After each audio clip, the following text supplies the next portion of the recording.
Medina Medina Ashiq মুমিনের ঠিকানা। জোরে বলেন মদিনা মদিনা আশিক মুমিনের ঠিকানা। দিদার চেয়ে ওগো নবী একবার তুমি দাও না একবার দেখা। মদিনা মদিনা আশিক মুমিনের ঠিকানা। আরে জালালউদ্দিন সুয়ুতি ৭৫ বার দেখলো নবীজি, দেখার পরে তৃপ্তি তাহার পেল না। মদিনা মদিনা আশিক মুমিনের ঠিকানা। মদিনা মদিনা আশিক মুমিনের ঠিকানা। জোরে বলেন সুবহানাল্লাহ। বাবাজি মুসলমান ভাইরা, এই সোনা মানিকের আমার নবী মুস্তাফা বলেছে, আমার উম্মত উম্মতানেরা, তোমরা যদি জান্নাতি পেতে যাও, দ্বিতীয় নাম্বার মা বাবার সেবা করো, মরার পরে জান্নাতি হওয়া যাবে। জোরে বলুন সুবহানাল্লাহ। এ বাবাজি মুসলমান ভাইরা, ওগো আমার সোনা মানিকেরা, চলুন আপনাদের সম্মুখে একটা ঘটনা তুলে ধরি, মন দিয়ে শুনবেন। শুনবেন তো? কে কে শুনবেন না হাত তোলেন। আমি বলেছি কে কে শুনবেন না? এরা বাংলা আমাদের সঠিক জানে না গো। জি জানেন তো? বাবাজি মুসলমান ভাইরা, এ সোনা মানিকের চলুন। একদিন মুসা কালিমুল্লাহ তিনি বাবাজি তুর পাহাড়ে গেছেন। যাবার পর আল্লাহ পাক আল্লাহ তাআলাকে বলছে, আল্লাহ আমার একটা বন্ধুর প্রয়োজন আছে। কে বলছে? মুসা নবী বলছেন কাকে? আল্লাহ পাক আল্লাহ তাআলাকে বলছেন, আল্লাহ গো আমার একটা বন্ধুর প্রয়োজন আছে। আল্লাহ বলতেছে, এ মুসা কালিমুল্লাহ হঠাৎ করে তোমার বন্ধুর প্রশ্ন কেন করতেছো? বলে, আল্লাহ গো আপনারও তো বন্ধু আছে। মুসা নবী যখন এই কথা বলেছেন, আল্লাহ পাক আল্লাহ তাআলা বলছে, ওগো এ মুসা কালিমুল্লাহ আমারও তো বন্ধু আছে। বলে, হাও আব্বাজি মুসলমান ভাইরা, এই সোনা মানিকেরা, আমার আল্লাহর বন্ধুকে একটু জোরে বলেন না। এই আল্লাহর বন্ধুকে এটা জোরে হবে না? আল্লাহর বন্ধুকে আমার নবী করিম সাল্লাল্লাহু তাআলা আলাইহি সাল্লাম মুসা কালিমুল্লাহ বলছে, বলে আল্লাহ গো ওগো রব্বুল আলামিন আপনার কাছে একটা আবেদন করব গো আল্লাহ। ওগো আল্লাহ আমার বন্ধুকে একবার জানায়া দাও। আল্লাহ পাক আল্লাহ তাআলা বলছো, গো মুসা নবী, ওগো মুসা নবী তোমার বন্ধু একজন হবে কসাই। কে হবে? কসাই। কসাই আচ্ছা, কসাই মানে বুঝেন তো? গোশ কাটে, গোশ বেনি করে। বাবাজি মুসলমান ভাইরা, এই সোনা মানিকেরা, মুসা কালিমুল্লাহ বলতেছে, বল আল্লাহ আল্লাহ গো ওগো রব্বুল আলামিন আমার বন্ধু কেন কসাই হবে? আমার বন্ধু কেন কসাই হবে? আল্লাহ পাক আল্লাহ তাআলা বলতেছে, ওগো মুসা নবী তুমি তো কসাইয়ের ব্যাপারে জানো না। মুসা নবী বলছেন, আল্লাহ গো আমার বন্ধু কসাইকে জানতে চায়। আমার বন্ধু হলো কেমন করে? আল্লাহ পাক আল্লাহ তাআলা বলতো, গো মুসা নবী তুমি যদি তোমার বন্ধুকে সঠিক দেখতে চাও, তোমার বন্ধু হলো কেমন করে, তুমি যদি এটা জানতে চাও, তোমার বন্ধু অমুক শহরে অমুক বাজারে জানো গোশত বিক্রি করতে আছে, যাও তুমি যাও, তোমার বন্ধুকে তুমি জেনে নাও। বেরাদের ইসলাম মুআদ্দাস মানিকেরাও, যখন বাবাজি কথা বলো, এদিকে মুসা কালিমুল্লাহ তুর পাহাড় থেকে বাবাজি নেমে টুকটুক করে একটা বাজারে গেলেন। বাজারে যাওয়ার পর বেরাদের ইসলাম মুআদ্দাস মানিকেরাও, বাজারে যাওয়ার পরে ওই কসাইয়ের সঙ্গে বাবা সাক্ষাৎ করা হলো। পরে বাবাজি কসাইটা বলতেছে, কে আপনি? তখন তিনি বললেন, আপনার বাড়ির মেহমান এসেছি। কসাই বাবা এত আনন্দ মুসা নবীকে নিয়ে বাবা আপনার বাড়ির দিকে রওনা দিবে। কসাই বাবাজি তিনি বাবা কিছু গোস্তের কলিজাগুলো আপনার নিয়ে নিয়েছে। মুসা নবীকে সঙ্গ করে নিয়ে বাবা আপনার চলতে লেগেছে। চলতে চলতে চলতে মুসা নবীকে তিনি আপনার একটা ঘরের ভিতর আরাম করার জন্য বসতে দিলেন। এদিকে বেরাদার কসাই বলতেছে, ও গো মুসা নবী,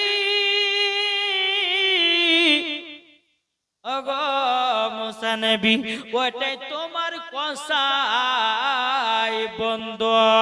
এদিকে বেরাদার ইসলাম মুআদ্দাস সামানিকরাও, এদিকে মুসা নবী বলতেছে, এ কসাই, তোমার বাড়ি মেহমান এসেছি। বললাম আমি তো আনন্দ, আমি তো খুশি হয়েছি। ওগো বন্ধু, চলো আমার বাড়ি, আপনাকে আমি নিয়ে যাব। এদিকে কসাই মুসা নবীকে নিয়ে গেল, কিন্তু কসাই বাবা জানে না এটা মুসা নবী। কসাই জানে না যে এটা মুসা নবী। কসাই বাবা যে মুসা নবীকে নিয়ে টুকটু টুকটু করে বাড়তে গেলেন, মুসা নবীকে তিনি আপনার বসতে দিলেন, ঘরের ভিতরে আরাম করতে দিলেন। কসাই বলতেছে, হুজুর একটু বেয়াদবি মাফ করবেন। বলে কেন? বলে হুজুর গো, আমার মায়ের সেবা করব। জোরে বলেন, মন দিয়ে শুনে ঘটনাটা, মায়ের সেবা করবো। মুসা কালিমুল্লাহ তিনি বলতেছে, বলে যাও তোমার মায়ের সেবা করো। কসাই বাবাজি মার কাছে এসেছে, মা যেন বিছানায় বাবা পেশাব করে দিয়েছে, মা যেন বিছানায় পায়খানা করে দিয়েছে। এদিকে বেরাদার মার বিছানা পরিষ্কার করে দিল, মার পায়খানা পরিষ্কার করে দিল। এই কসাই নিজের মাকে বাবা গোসল করায়া দিল, আর মুসা নবী ঘর থেকে বাবা সব দেখতে আছে।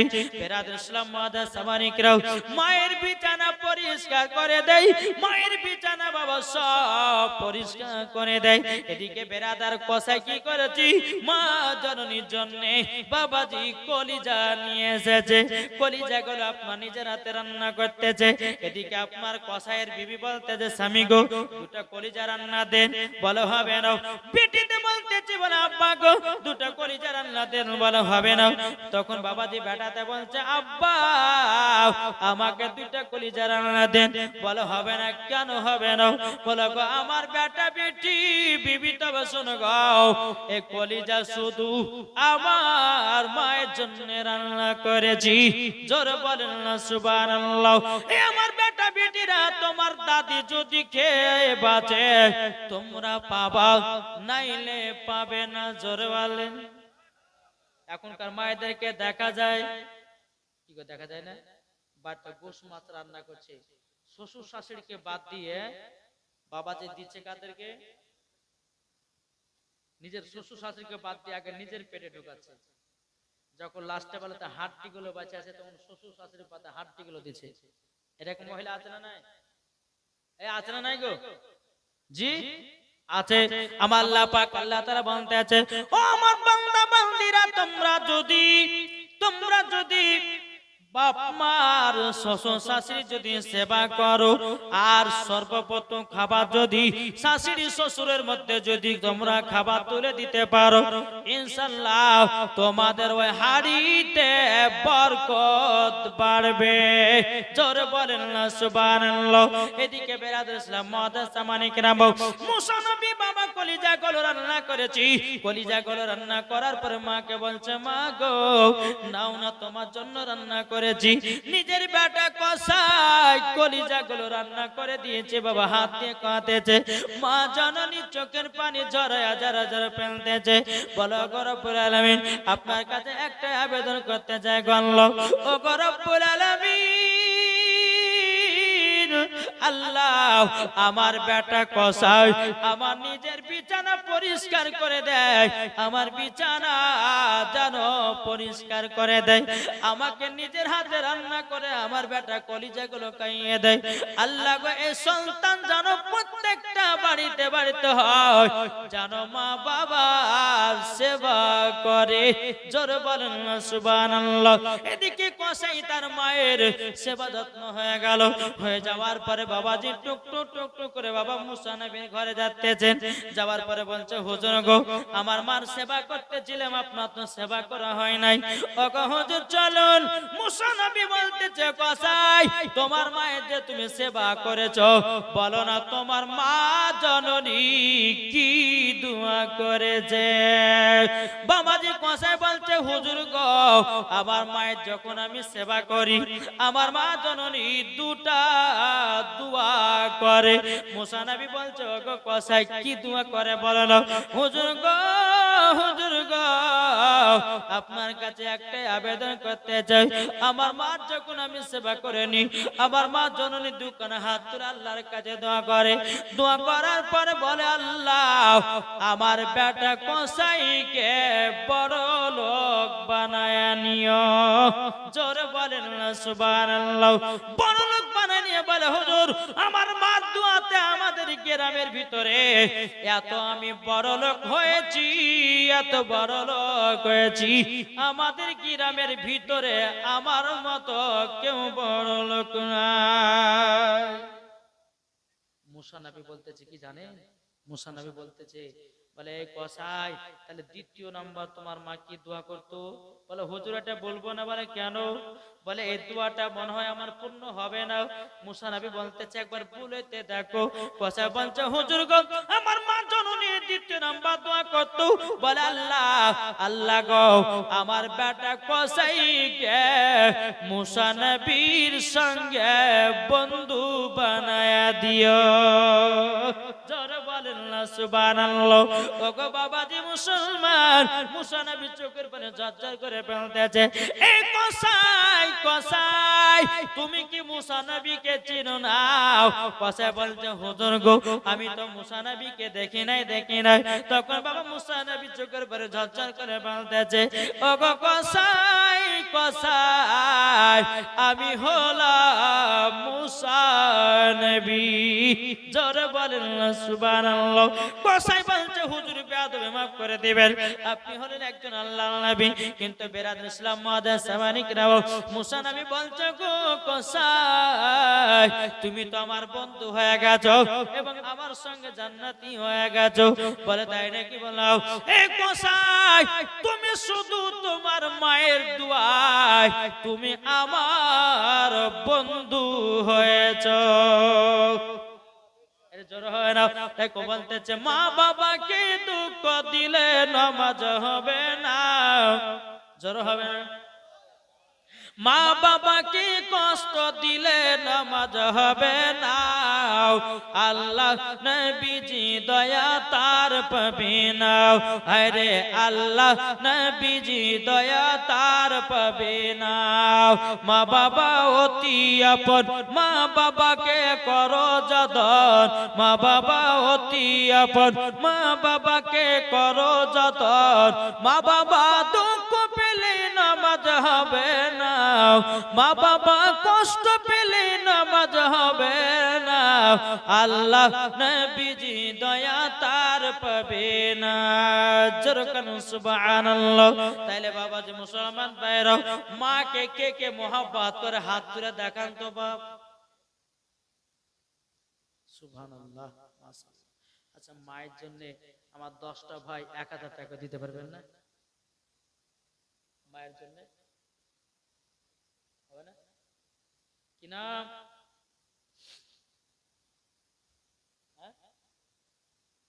মোহাম্মদ গাফফার আনসারী, তিনি দিয়েছে 1000 নারে তাকবীর নারে রিসালাত। মাকে মোহাব্বত করে 1000 টাকা দিয়েছে। আর কোন ভাই নাই? চড়াচড় বলেন কি নাম? আবেল আবেল আনসারী, তিনি দিয়েছে 1000 নারে তাকবীর নারে রিসালাত। আবেল আনসারী তিনি দিয়েছে 1000 টাকা। বেরাদর ইসলাম মুআদ্দাস সামানিক রাও এ সোনা মানিকেরও আমার আল্লাহ পাক আল্লাহ তাআলা আমাদের সকলকে দরুদ পড়ুন। আল্লাহুম্মা সাল্লি আলা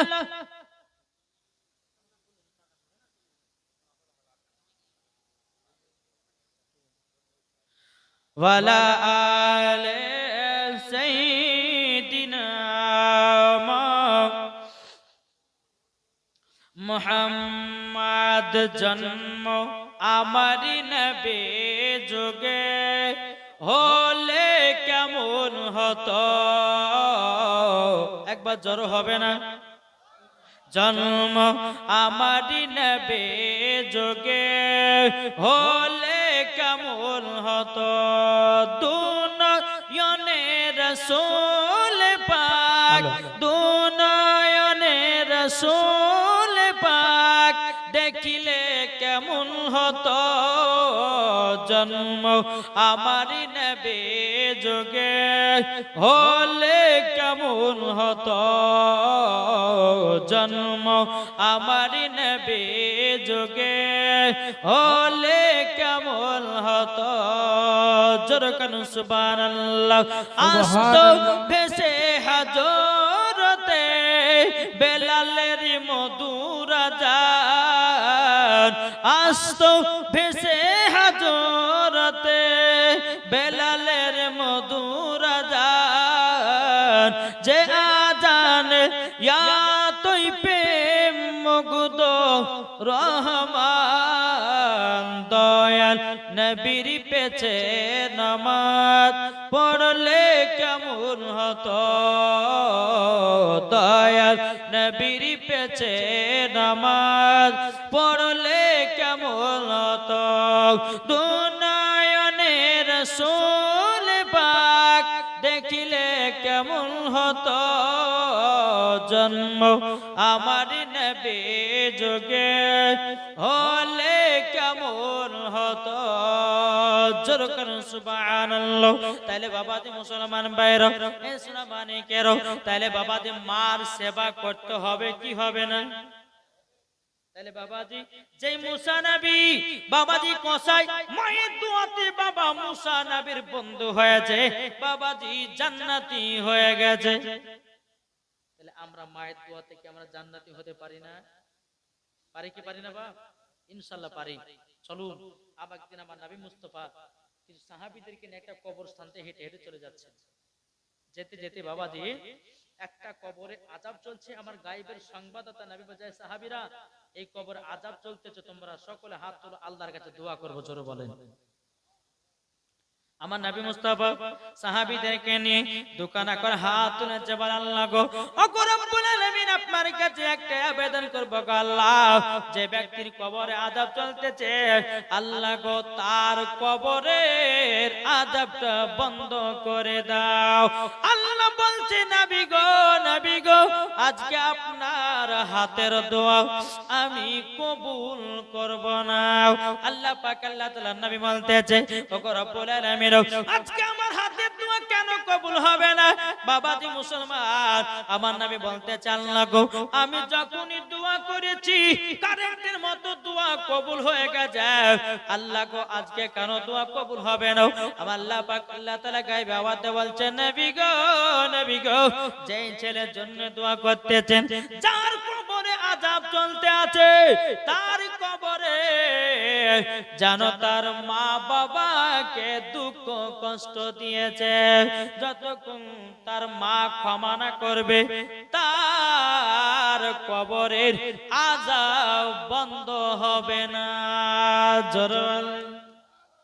আমার আল্লাহ বলছে হাবিব গো আপনার দোয়া তো আল্লাহু আকবার